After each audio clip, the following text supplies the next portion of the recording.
Vay Hüseyin'im ey vay, ey vay Hüseyin'im ey vay, ey vay Hüseyin'im ey vay. Mah-ı matem göresi bir ömür eynimdedir, dil açanla ezberim, ey vay Hüseyin'im ey vay. Ağamın yaraları yakar yandırır beni, sesler yanan ciğerim, ey vay Hüseyin'im ey vay. Ey vay Hüseyin'im ey vay, ey vay Hüseyin'im ey vay, ey vay Hüseyin'im ey vay, ey vay Hüseyin'im ey vay. Alemi sarıp eza, asuman matem rengi, çok derde düçar gördüm, yoktu Hüseyin'in dengi.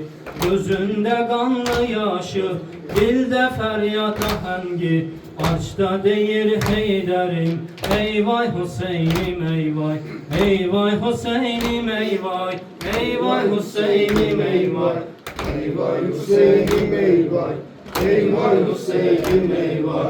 Aşurada cennette matem meclisi kurup, eynine gare giyip, başa gareler sarıp, Zehram'ın can balası diğer eksine vurup, deyir can peygamberim, ey vay Hüseyin'im ey vay. Can dayanmaz Zeynep'in yüreğinin gözüne, Rugayye'nin ay bibi baba hanı sözüne. Hazreti Zeynep bakıp Rugayye'nin gözüne, deyir denen dilberim, ey vay Hüseyin'im ey vay, ey vay Hüseyin'im ey vay. Ey vay Hüseyin'im ey vay, ey vay Hüseyin'im ey vay, ey vay Hüseyin'im ey vay. Ya deylərəm ağamın cavanı ekberini, kundağı kanla dolan balaca əskerini.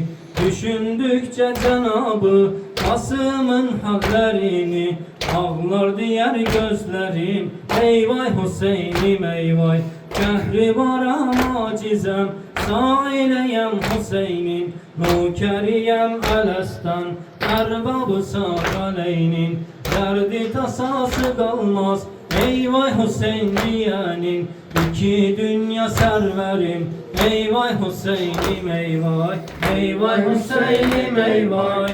Ey vay Hüseyin'im ey vay, ey vay Hüseyin'im ey vay, ey vay Hüseyin'im ey vay. Lebbeyk ya Hüseyin, Lebbeyk ya Hüseyin, lebbeyk ya Hüseyin, Hüseyin.